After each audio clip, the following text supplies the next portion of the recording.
Ukraine रूस की जंग कब थमेगी, थमेगी भी या नहीं, कोई नहीं जानता।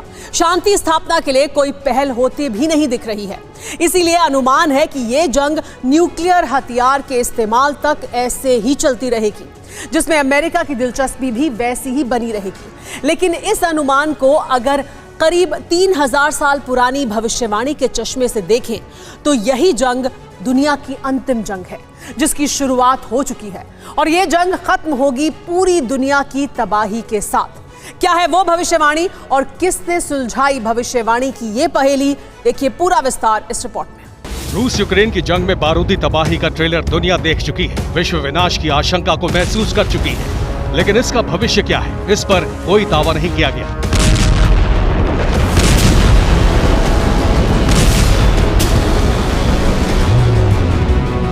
लेकिन अब विनाशक भविष्य को लेकर भविष्यवाणी हो चुकी है और इस भविष्यवाणी का आधार बनी है हजारों साल पुरानी ईसाइयों की धार्मिक किताब बाइबल।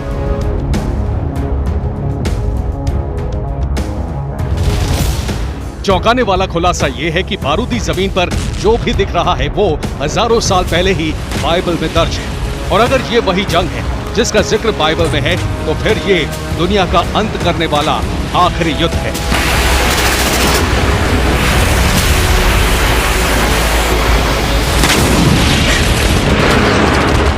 हालांकि ये एक भविष्यवाणी है जो विश्लेषणात्मक ढंग से की गई है और ये विश्लेषण दिया है अमेरिका के विश्वसनीय Bible teacher doctor David Jeremiah, जिन्होंने बताया है कि इस दुनिया के अंत में रूस का अहम रोल होगा। उस अंत के लिए शुरू होने वाली जंग की शुरुआत हो चुकी है। आखिर कैसे हुआ विश्लेषण, इसे समझने से पहले भविष्यवाणी की पृष्ठभूमि समझ लीजिए।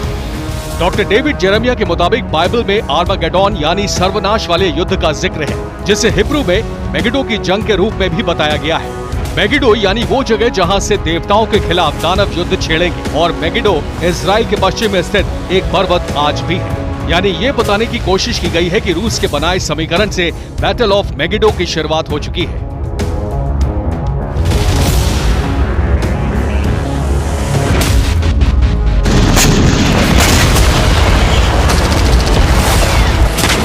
लेकिन सवाल यह है कि वो समीकरण क्या है और क्या सिर्फ रूस के अलायंस की वजह से ही बैटल ऑफ मेगिडो शुरू होने का दावा किया जा रहा है या फिर इस भविष्यवाणी का विस्तार कुछ और है।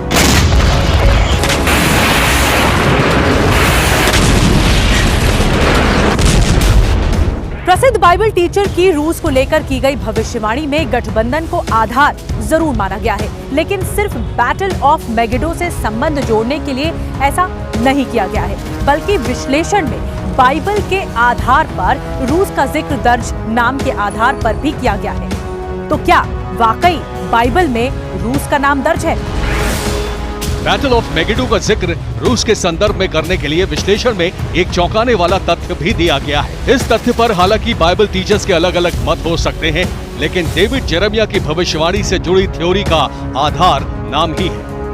दावे के तहत 2500 साल पहले ही रूस को लेकर भविष्यवाणी हो चुकी है और रूस के साथ मिलकर 38 देश इजराइल पर हमला करेंगे। हालांकि उस समय बाइबल में दर्ज नाम रूस नहीं है, बल्कि देश का नाम रोश बताया गया है और इस देश के इजराइल के सुदूर उत्तर में होने का जिक्र है।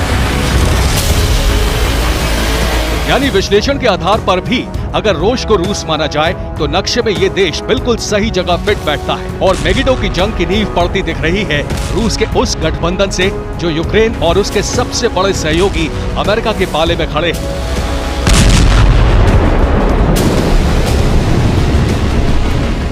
कैसे, इसे बाइबल आधार नक्शे से समझिए।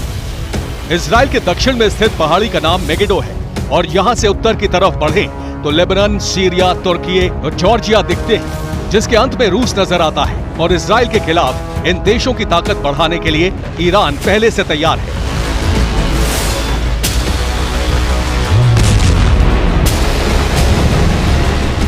मतलब साफ है कि बैटल ऑफ मेगिडो को लेकर की जा रही भविष्यवाणी का बारूदी आधार बन चुका है।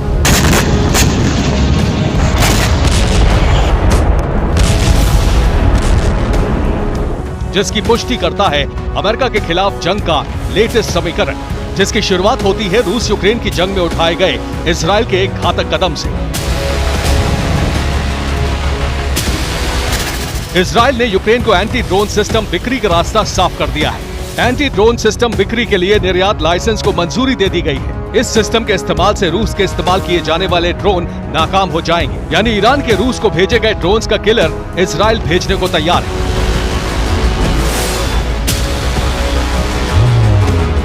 और यही कदम इजराइल को टारगेट बनाने में अहम रोल निभाएगा।